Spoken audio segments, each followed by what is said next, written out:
evening, everyone. It's been another famous evening for Sunderland AFC, and it's all thanks to Dan Ballard, who came up with the goods with pretty much the last touch of extra time. Danny, oh, what a night! Describe the scenes we've been watching here. Well, it's been mad, hasn't it, since obviously the final whistle there, but if one player deserved to go on and get that winning goal, it was Dan. As we said there, he's come back in for these last two games, and he's been immense, hasn't he? Heading everything, and then it was made for him, wasn't it? Last kick of the game, as you say there, decent delivery in. I think it was Enzo, wasn't it, put the ball in, and there he is. He has to stoop down, underside of the crossbar, up into the roof of the net. Game over. Off to Wembley we go. Yeah, should we look through some of the action from the game then, Danny? Because it was a hard watch for Sunderland fans. They didn't do anything wrong, did they? But maybe Coventry City, at times, because they were sharing the possession, it looked more likely to score. Yeah, no, listen, I thought first half it was pretty even, and I thought second half, from the kick-off in that second half, Coventry took control of the game, camped in our half, we struggled to get out, and I think they probably deserved the goal. I don't think anyone would argue that, but I give massive credit to the boys getting back into it. Sort of the last 5 minutes of extra time, got some fresh legs, obviously Romain coming on that left-hand side, and a bit of belief and a bit of confidence in the boys, I think, and we sort of took the game back in our favour, and they looked a little bit leggy late on, as if they were happy to sit in and take it to penalties, but Big Dan stepped up, and the rest is history. Yeah, there was a couple of tasty bits in the game. Ben Wilson making a bit of a pantomime film out of himself. This is a great run by Eliza Mayenda, isn't it? But that's what he's all about now, isn't it? Defenders know that, but he's so sharp on the turn, isn't he? And he's getting better. His hold-up play is getting better as he's grown as a player. A bit of belief about him, in a confidence, I would say, and yeah, he catches it quite sweet, doesn't he? It's a good save by the keeper. And but it was a great game of football, you know. I mean, obviously watching the other tie last night, that tie was dead really from the first leg. But this one, it's been in the balance, obviously, with the goal in it coming into the game. I thought it would have been a little bit more cagey than what it was, really, but it's an open game of football. You know, I said first half, it's a bit like a game of basketball. We'd have a go, turn possession over, they come at us. And yeah, what a fantastic game of football. Do you think the Coventry fans were wary of Sunderland? Because a couple of times there was that opportunity when we did break, but they just didn't click in the final third. Yeah. We didn't have the finesse in the final third. No, that was it, the Coventry fans would have been wary of Sunderland, though, because all evening they had a high line, and if Sunderland were to nick it, as we did several times, just didn't take that chance. Yeah, it wasn't their first half especially, wasn't it, where we couldn't quite nick it, and it was either a loose pass or too many touches. We got caught on it, but you could see it was there, and as you say, their fans know, but well, their two centre-backs would have been wary of it, but it's the way they play. They hold a high line, and they try to play their game, and they grew into the game. Coventry, this man again, Sakamoto, very similar to the first game for me, where 20 minutes or so you didn't notice him on the pitch, then all of a sudden he comes into it, and right, and he's fantastic. Cut, because we've got hold it there. We've got the skippers coming over. Dan, Hold on, matey. Dan, how do you feel? Unbelievable. I've lost my voice. Now listen, what a day for the club. You know, it was our goal to get promoted this year, and you know we've got a massive chance of doing that, and to score in the last minute just shows the character of the boys, and we've shown it week in, week out this year. And for me, we fully deserve to be at Wembley. What was it like playing in front of this crowd this evening? Oh, outstanding. I mean, we knew it was going to be a massive crowd. The bus on the way here was pandemonium. And then even coming out for the warm-up, it had that feel of a massive, massive game for the club. And you know, the lads stood up and were counted, and you know, I think when they scored, we could have easily folded. We could have easily, we did sit back even more, invite loads and loads of pressure. But I think that last 15 minutes and the extra time shows the character of this team, and that we're going to keep going till the end, and we did, and we got the result. And what a moment for you. When we first started doing this, we'd often see you in the car park and you were annoyed that you weren't getting on the bench. Now you're going to lead out Sunderland at Wembley and possibly to the Premier League. How does that feel? Words can't really describe it. It's something I've dreamed of. Not even just leading the team out at Wembley, just playing in games of this magnitude. I never ever thought I'd be the skipper of this club, and you know, to play in games that mean so much to the city, mean so much to everyone associated with the club, players, staff, fans. That's what means the most, and to come out with a good result is tops it off. Dan, thank you so much. We keep going till the end. Yeah, you wanted back in the change room debrief. All the best. Nice one, Dan. See you in a bit.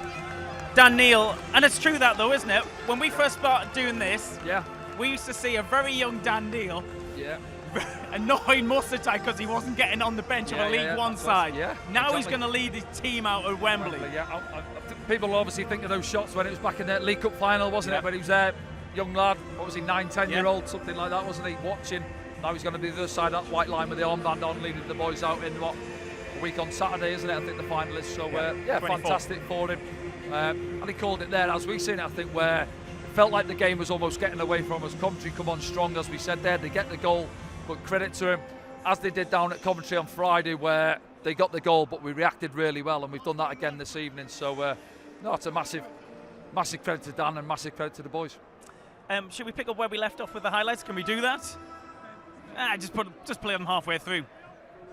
We're going to try and pick up where we left off. So, yeah. If anyone else comes over as well, we'll grab them. But Coventry, they must have had so many efforts and possible opportunities this evening, and most of the time Sunderland just kind of swatted them away.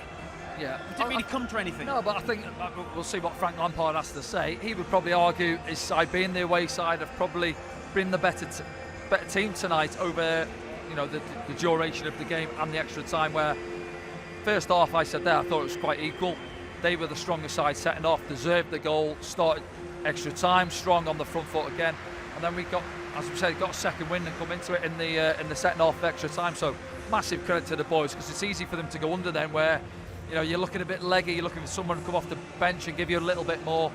And Romain Mundle gives a little bit, and then Chris Rigg as well, and you're getting a little bit of legs, and then the other lads sort of feed off that really, and we grew into it, and Job covered every blade of grass again. So yeah, fantastic effort, and the big man there on your picture, as you say there, kept Hadji Wright fairly quiet all night. He had that big opportunity, which we'll see in a minute, almost before extra time, I think it was.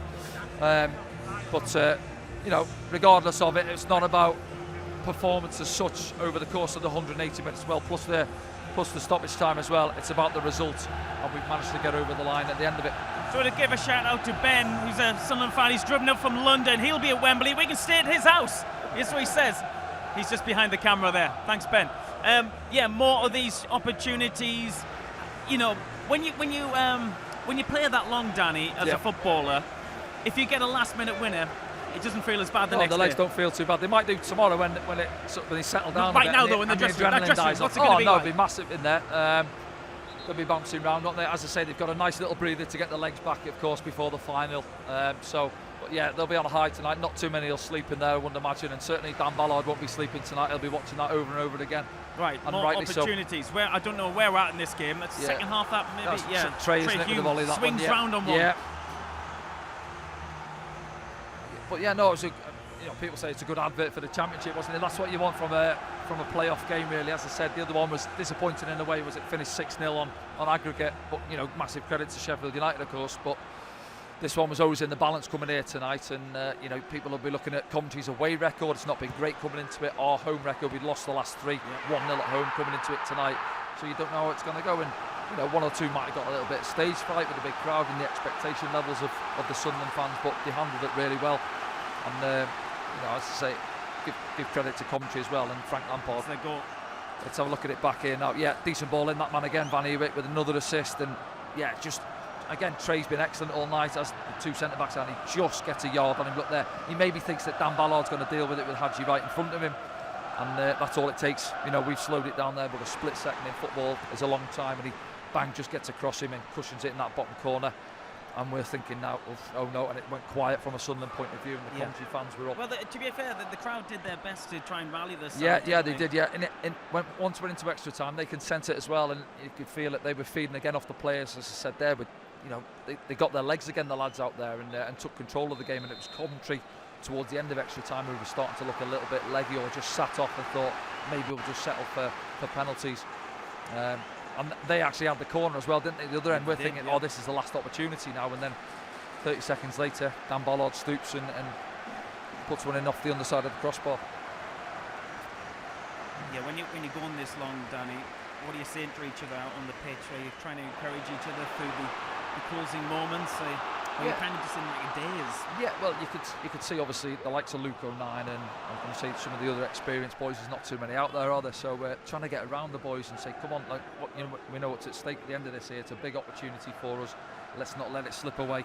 let's dig in, dig deep in the energy levels, and they've managed to do that. And well, as I say, just bringing on Chris Rigg, come on there, fresh legs there, remain out on that left-hand side as well, get the ball out to them and try and get us up the pitch a little bit. And we tried to have a little bit of possession, which we managed to do then into extra time. And again, Chris Rigg there, into two subs combining there straight away. Look, Chris Rigg getting in behind, good composure, cuts it back. And to be fair, it's a difficult one. People say 7 or 8 yards out, but there's 4 or 5 bodies in front of him there to try and fire it through. Look at it, Eccles, and he made a couple of good blocks, and obviously went off injured again, didn't he? So, but then the longer it's going into it, you think, we've got a record in playoffs here. We've not been beat, have we? That's 9 now, isn't it? Yeah. Just that one draw against Newcastle. And then you're thinking, is this going to be the night? But here it is now, last kick of the game.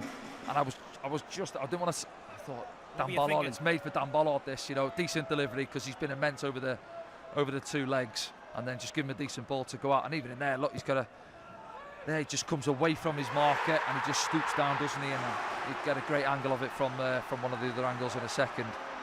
I actually thought it'd come off his shoulder when I first seen it there, but look at here now, adjusts really well. It's down, doesn't it? Almost off the sort of back or the side of his head, isn't it? And then the way it comes off the bottom of the bar as well just makes it look even sweeter. Yeah, that one there.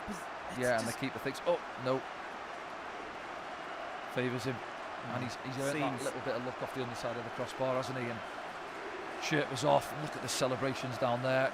There's Dan Neil in there. Dennis Erkin went off about 5 minutes ago. He's still involved. Is it? Oh no, I thought there was another player in there. Yeah. I've no idea what was going on here. It was absolute mayhem, pandemonium inside the ground. Once that goal went in, it went absolutely nuts. You couldn't hear anything. You couldn't see anything for the smoke bombs. But that's what this stadium's built for. Nights like tonight, isn't it? Yeah. Fantastic, good to see in the Jimmy Montgomery stand from our point of view. Jimmy Montgomery stand, which was also announced this evening. Well, that's it for us here at the Stadium of Light, and probably us for the season as well, because we can't carry the coverage down at Wembley, but we'll hopefully be down there pitch side as we were for the Wickham game. So that was lively as well. That was lively as well. Good afternoon. We'll see what happens in the next few days. Keep your eyes open, of course, for the ticket news from the club.